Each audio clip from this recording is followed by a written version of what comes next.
Donc nous allons commencer cette deuxième session. Demander à tout le monde de s'asseoir. On a pris un petit quart d'heure de retard. Donc je vais faire une introduction brève, puisque nous avons pour cette session 3 intervenants. Et si l'on veut garder un petit peu de temps pour la discussion, il va falloir que le cadençage de la session soit efficace. Donc bon, simplement pour poser un petit peu le paysage problématique de cette session, nous avons voulu aborder donc la question du risque. Bon, question du risque se pose évidemment autour de ces essais thérapeutiques, des essais de prévention thérapeutique.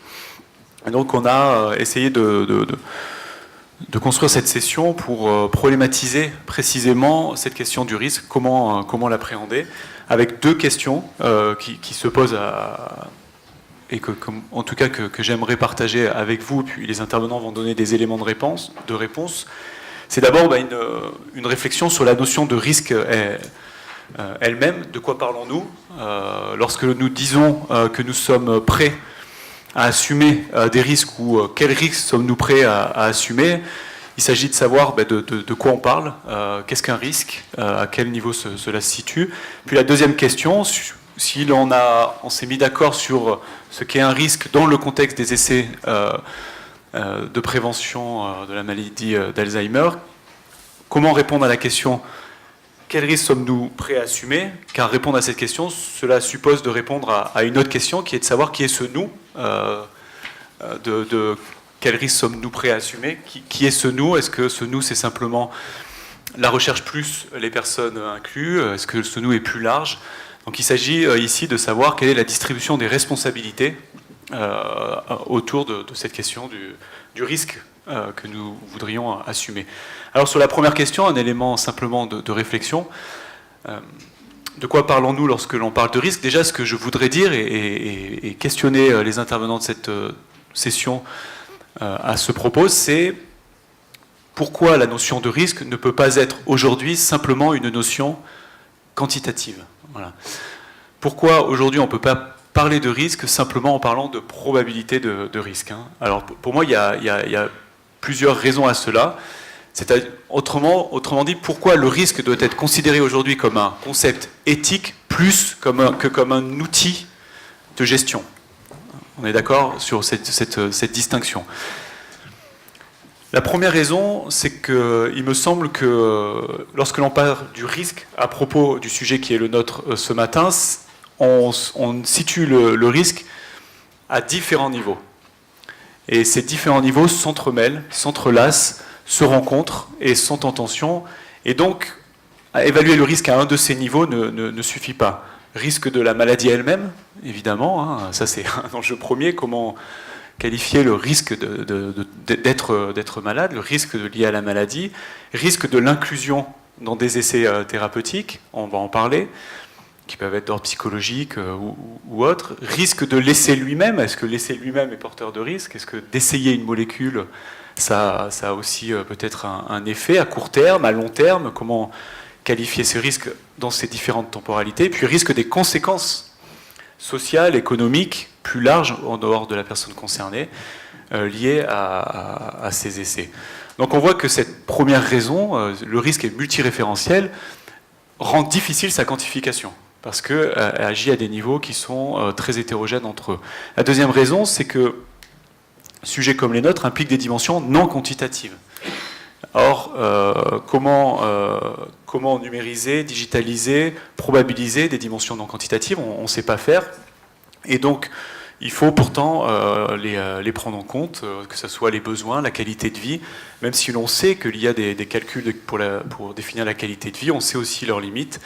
Et donc, la question des dimensions non quantitatives et existentielles sont à prendre en compte. Troisième raison, c'est qu'il est très difficile, avec la question du risque, d'appréhender l'imprévisibilité. C'est-à-dire comment faire en sorte que dans notre gestion du risque, on puisse quand même garder une capacité d'apprentissage face à l'imprévisible, c'est-à-dire des choses que nous n'avions pas prévues. Et donc cela renvoie à la question de l'anticipation qui ne peut être qui ne peut pas être une anticipation exclusivement prédictive dans le cas qui nous occupe. Et enfin, parler de la question du risque, c'est un peu comme parler de la question de la technique.